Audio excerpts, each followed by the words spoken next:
یہ میری خوش قسمتی کہ میں حضور کا امت ہوں، ساری زندگی اس کا شکریہ ادا کرتا رہوں تو کہ شکر ادا نہیں۔ ہم حضور کی امتی، نبی انتظار کرتے رہے، نبی منتظر رہے۔ حضرت خلیل اللہ کی بارگاہ میں پکار رہے ہیں، ربنا وابعث فیہم رسولا، مالک رسول بھیج دے۔ کوئی کہتا ہے لیسا بفظ ولا بغلظ، وہ ترشرو نہیں ہوگا، سخت مزاج نہیں ہوگا، ماتھے پہ شکنے لانے والا نہیں ہوگا، وہ پیار بانٹنے والا ہوگا۔ بس وہ آیا جا رہا ہے۔ حضرت عیسیٰ نے تو نام بھی بتا دیا، مبشرا برسول یاتی من بعد اسمہ احمد، لوگوں میں جا رہا ہوں، چلو نام بھی بتا دیتا ہوں، میرے بعد جو آنے والا اس کا نام احمد ہوگا۔ نبی انتظار کرتے رہے، 12 نبیوں نے انتظار کیا حضور کی امت میں ہونے کے لیے، تمنا کی۔ نستورہ راہب انتظار کرتا رہا، بحیرہ راہب انتظار کرتا رہا۔ شب ہجر کی سختیاں کوئی اس سے جا کے پوچھے، تیری راہ تکتے تکتے جسے صبح ہو گئی۔ زندگیاں گزار دی انہوں نے۔ سلمان فارسی کی کہانی سن لو، مجوسی کے بیٹے تھے، حق کی طلب میں نکلے، باپ نے گھر سے نکال دیا، ایک پادری کے پاس جا کے رکے، زندگی بھر اس کی نوکری کی۔ جب اس کا آخری وقت آیا، اس نے کہا میری تدفین کے بعد غموریا چلے جانا، وہاں کا پادری خدا رسیدہ ہے، تجھے اس سے کچھ مل جائے گا۔ کہتے میں وہاں سے غموریا آ گیا، پھر اس پادری کی ساری زندگی خدمت کی۔ جب وہ مرنے لگا تو اس نے کہا کوئی ایسا شخص نہیں ہے جس کے پاس اب میں تجھے بھیجوں، لیکن نبی آخر الزمان کے ظہور کے لمحے آ گئے، تو یہاں سے یثرب چلا جا، وہ اس نبی کی ہجرت گاہ ہوگی، تیری زندگی سنور جائے گی، تو نے بڑی محنت کی ہے، بڑی نوکری کی ہے میری۔ کہتے میں نے اس کو کہا کہیں ایسا نہ ہو میں دھوکہ کھا جو مجھے کوئی نشانی بتا دے۔ اس نے کہا 3 نشانیاں، ایک صدقہ نہیں لے گا، دوسرا ہدیہ رد نہیں کرے گا، تیسرا 2 کندھوں کے درمیان مہر نبوت ہو۔ کہتے ہیں میں نے اس کی تدفین کی، یثرب کی جانب جاتے ہوئے ایک قافلے میں شامل ہو گیا، انہوں نے مجھے پکڑ کے اپنا غلام بنا لیا، لیکن میرے پہ مہربانی یہ کی کہ مجھے بیچا جا کے مدینے میں۔ ایک یہودی نے مجھے خرید لیا، میں اس کے باغ میں گوڈی کرتا تھا، کام کرتا تھا، کھجوریں توڑتا تھا، لیکن میں انتظار میں تھا کہ کبھی وہ نبی آخر زمان آئے تو مجھے دید ہو، کبھی عرش پر، کبھی فرش پر، کبھی ان کے در، کبھی در بدر۔ غم عاشقی تیرا شکریہ، میں کہاں کہاں سے گزر گیا۔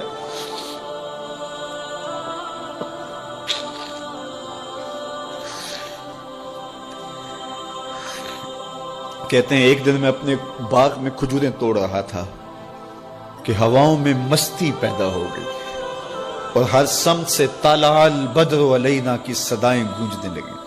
میں سمجھ گیا کہ وہ لمحے آ گئے، میں نے چھلانگ لگا دی اور دوڑ پڑا۔ میرے آقا نے سمجھا شاید غلام بھاگ گیا، اس نے دوڑ کے مجھے پکڑ لیا۔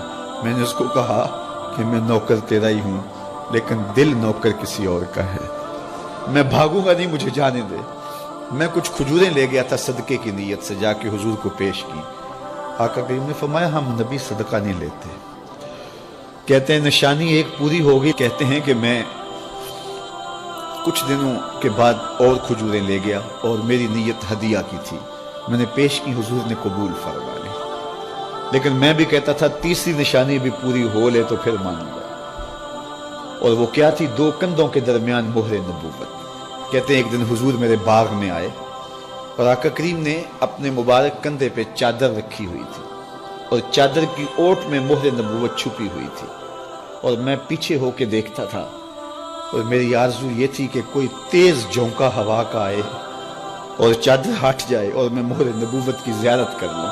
حضور میرے ارادہ قلب سے آگاہ ہوئے، فَأَلْقَى إِلَيَّ رِدَاءَهُ، حضور نے چادر اتار کے میری جانب پھینکی اور پھر ایسے رخ کر کے فرمایا انظر الی ما امرت بہ، اس پادری نے جو بتایا تھا دیکھ لے آ کے۔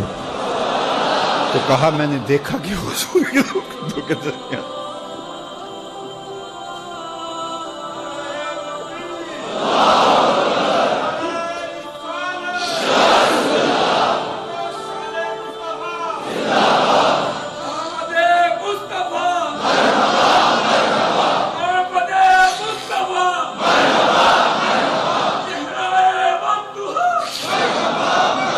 شب ہجر کی سختیاں کوئی اس سے جا کے پوچھے، تیری راہ تکتے تکتے جسے صبح ہو گئی۔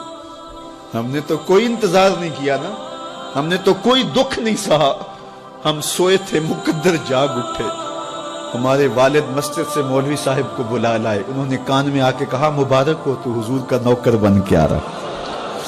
میرے والد گرامی ایک شعر جھوم کے پڑھا کرتے تھے, محمد جانے جانا ہے پیغمبر ہو تو ایسا ہو, رسولوں کی بشارت سے مبشر ہو تو ایسا ہو, امر توقیر کا سب کو موکر ہو تو ایسا ہو, کیا ہم کو غلام ان کا مقدر ہو تو ایسا ہو. میں اپنے مقدر پہ قربان نہ جاؤں, آپ اپنے مقدر پہ نثار نہ جائیں. ہمیں وہ نبی ملا جو نبیوں کا نبی ہے. بنو سعد کے مقدر بھی جاگ اٹھے. اللہ اکبر, کیا وہ خوش نصیب وادیاں تھیں, کیا وہ خوش بخت پہاڑ تھے بنو سعد کے جہاں حضور نے زندگی کے ابتدائی سال گزارے. اللہ اکبر. حضرت حلیمہ سعدیہ کہتی ہیں جب میں حضور کو گھر لے گئی تو میرے گھر میں روشنیاں آ گئیں. باقاعدہ عورتوں نے کہا حلیمہ تو اتنی امیر ہو گئی ہے رات کو بھی دیا نہیں بجھاتی. بڑے امیر کبیر گھرانوں میں بھی رات کو لوگ دیا بجھا دیا کرتے ہیں, لیکن تو اتنی ہی امیر ہو گئی ہے کہ رات کو بھی تیرے گھر کا دیا نہیں بجھتا. تو حلیمہ سعدیہ نے کہا آؤ میں تمہیں بتاؤں میرے گھر میں دیا کون سا روشن. باقاعدہ ہم جولیوں کو بلایا, پالنے میں حضور تھے, اشارہ کر کے کہا ما کننا نحتاج الی السراج من یوم اخذناہ, جب سے یہ پیارا گھر آیا ہے میں نے سارے دیے توڑ دیے.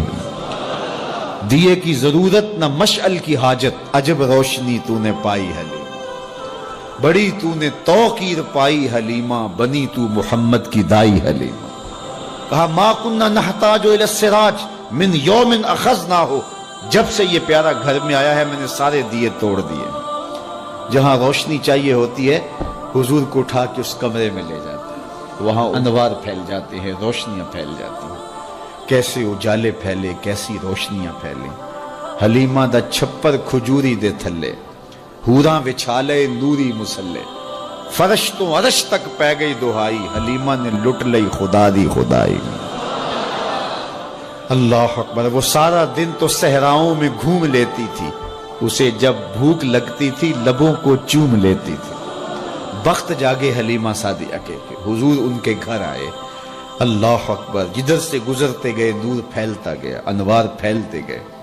حضرت سیدہ طیبہ طاہرہ حضرت عائشہ سلام اللہ علیہا فرماتی ہیں کہ میں کچھ سی رہی تھی کہ میرے ہاتھ سے سوئی گر گئی.